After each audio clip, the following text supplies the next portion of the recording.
অন্ধকারের শেষ প্রহর, গভীর রাত।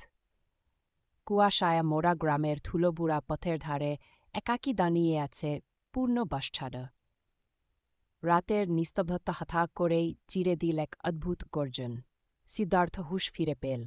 কপালে ঠান্ডা গাম, গলাটা শুকিয়ে কাঠ। সে দাবড়ে আসছিল অনেক অকশন ধরে, কিন্তু কোথায় আসছে জানে না। শরীরে কাদামাটি লেগে আছে, পা কাঁপছে। ঘটনাটা শুরু হয়েছিল বিকেলে।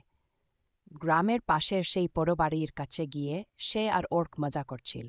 সবাই বলে ওখানে গেলেই লোকে হারিয়ে আয়।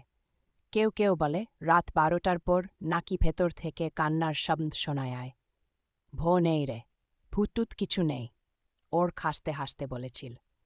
কিন্তু ঠিক তখনই কিসের একটা ছায়া চোখের কোণ দিয়ে দেখেছিল সিদ্ধার্থ। চুল এলোমেলো, লম্বা, কঙ্কালসার একটা অবব দরজার ফাঁক দিয়ে উকি দিচ্ছিল। সে চিকার করে উঠতেই ওর্ক পেছন ফিরে তাকায়।